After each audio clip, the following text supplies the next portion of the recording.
Бастамастан бұрын мен жалпылама биохимияларға бір күшті бір совет айтқым келеді. Мен телеграм каналымда сендерге биохимияларға арналған база телеграм бәрін орысша бөлісіп, оларды сендерге бөлісу тегін теп-тегін базалармен, қалай мен 11 класста қалай дайындалдым, немен дайындалдым, осылардың бәрі. И өзімнің авторлық базаларым бар, который дайындалған. Сендер тегін кіре аласыңдар. Ешкі қызық болса, кіріп, ол жерде скачать етіп, өздерінде бөлісіңіздер.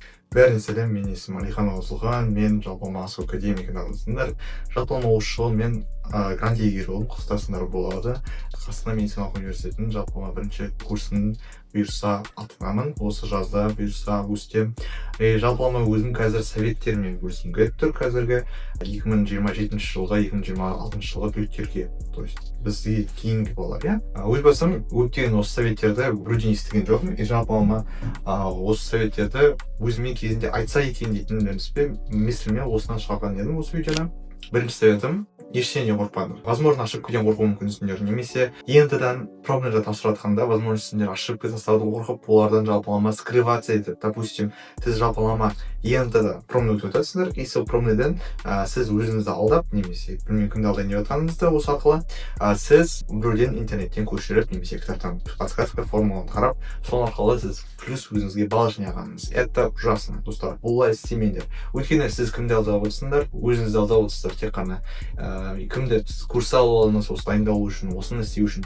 Сіз плюс мысалы, допустим, өзіңізді уровень біліп тұрсыз примерно, и сіздің соңғы кезеңде самооценкасы құлайды. Мысалы айтсақ, мен бұрында 10 сынып оқып жатқанда оны бастаған едім. Мысалы айтсам, мен промналарда анда-санда 70 плюс, 75 плюс оны оқып жатқанда именно, соған байланысты өзім уровень біліп өттім, что менікі жалпы 60 екен, да, возможно, 60 емес, 65 дейді, 5 сұрақты қарайтын едім. Содан кейін өзіме сенімсіздік пайда болады.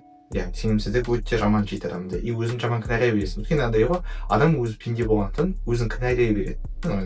Психологический зрениядан жалпы өзінің қате жасап отырғанын білсе, өзін кінәлай береді. И соның кесірінен өзінің самооценка сабағынан кетеді. Поэтому барынша өзіңізді алдамай отырсыңыз. Сіз уже өмір бастағаннан кейін мен жалпылама түсіндім, что это неправильно. Өйткені кімді алдап отырмын, ешкімді алдап отырған жоқ. И сол кезде нормальный балл жинай бастадым. И ойладым, что мен аз балл оқып қалатын шығармын деп бірнәрсе, уже вообще бірінші рет мен тапсырдым. Без көшірмей, без формула қарамай тапсырғанда мен нормальный балл алдым. То есть 80 балл алдым сол кезде өмір енді бастап жатқанда. Советтерін сөйтіп тоқтайсақ, сөйтіп до конца кетсеңдер жақсы болады. Өйткені нағыз ұбытта, немесе қаңтар ұбытта сізді ешкім көмектеспейді, ешкім сізге дәсіне формула қаратыспайды. Сізден спор қарамасаңыз, конечно, сіз спор қарамайды деп үміттемін, но все равно надеюсь, у вас все получится, достар. Этот совет, это главный один из советов, понимаете? Өзіңізді алдамаймыз. Енді осы совет сендерге қатысты болмаса, екінші совет сіздерге керек болуы мүмкін. Енді қараңыздар. Сабақтарда, мысалы мектеп сабақтарда, мысалы сізге апайлар ұрсуы мүмкін. Дайындалма біздің мен сабағымда сондай деп сөйлеуі мүмкін, сіздер осыны біліп тұрып, возможно, сіздің директорлеріңіз немесе заучтеріңізге барып сөйлесуге болады. Если сіздердің заучтерің болсын, басқалар болса, нормальный адам болса, түсініспеушілігі мол дегенде, енді болмаса енді амал жоқ, оқи тура келеді, мысалы второстепенный пәндерді. Мысалы сен биохимия болсаң, сен допустим құқықты оқуың керек болады, немесе басқа сабақтарда оқуың керек болады, университет тарих дегенде. Енді сенің мұғалімдерің, мысалы директорлерің жақсы болса, сендер сөйлесіп көрмедіңдер, допустим, или сөйлессеңдер де арада сырсы болады жалпылама, сол арқылы сөйлесіп олармен сіз общий компромисс келу мүмкінсіз. Мысалы мен аптасында бізде құқық 3 рет болатын еді, сол 3 ретін мен мысалы биохимия болғандықтан дайындалып жүргенде тек бір сабағын атысатын еді. Андай апаймен ақылдасып, өзім сөйлесіп, мысалы допустим 2 сабақ 45 минутын мен дайындалатын едім. Өзімізде бір жалпылама коммент болатын еді, бірақ сабаққа арналған. Сол сабаққа арналған комментті оқып, ары қарай қалған 45 минутта сабақты айтып кеткен. То есть 45 минут бойы 3 сабақтың бойын сабақтарды айтып кеткен, қиналмай. И жалпылама, шын айтсам, қазір технологиямен жазып дайындалып жүргенде, басқа да дайындалып жүрген, платформа и курспен дайындалып жүргенде, сен информация қабылдауың тура жақсырақ болады бұрынғыдан гөрі. Поэтому сен уайымдамай, спокойно айтып шығасың, и жалпылама қиналмай отырсың. Үшінші совет демалып тұру. Бұл мен үлкен советім, өйткені мен демалмадым. Кезінде демалмай, соның кесірінен выгорение, стресс пайда болды. И екінші тағы бір советім, одан кейінгі плюс та 10 қасындағы советі, көп демалып қалмау. Мысалы айтсақ, сен қаңтар ұбыттан жақсы шықтың, қаңтар ұбыттан допустим жақсы емес, допустим төмен шықтың емес, жақсы шықтың, көп балалар қаңтар ұбыттан кейін демалады сен.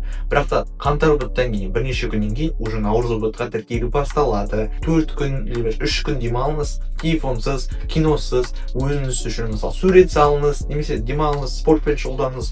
Осы демалыс процесінің организміңізге никак басқалар болмайды, окей? Енді нағыз опыттан наурыз опыты келді, иә? Допустим, жақындап қалды. Сол кезде қалай жүйелі дайындалу керек дейтін сұрақ пайда болды сізде. Енді жүйелі дайындық кезінде сіздерде ең бірінші стресс пайда болады. Сол стресспен күресуге тырысу керек, өйткені стресс это нормально. И сол кездегі өзіңізден сын қалмаңыз, сынбаңыз. Және осы жылдан бастап вроде бір ғана ент пайда болды, тек қана нағыз опыт тек қана бір рет болатын болды. Соған байланысты өзіңізді барынша шынтаңыз, өзіңізді сөйтіп күштейтіңіз. Допустим, это аффирмация деп аталады жалпылама ғылымда, иә. Өзіңізді айнаға қараңыз да күн сайын айта беріңіз. Нағыз опытта мысалы 10 күн қарды, мен қолымнан келеді, мен күштімін. Сондай жалпылама андай коучтардың сөзі болмасын, но по идее ол жалпылама адам көмесел психологический уровеньде сіз дайын боласыз. И техника дыхания дейтін бар. Сол техника дыхания қазір айтсам ұзақ болып кетті, мысалы.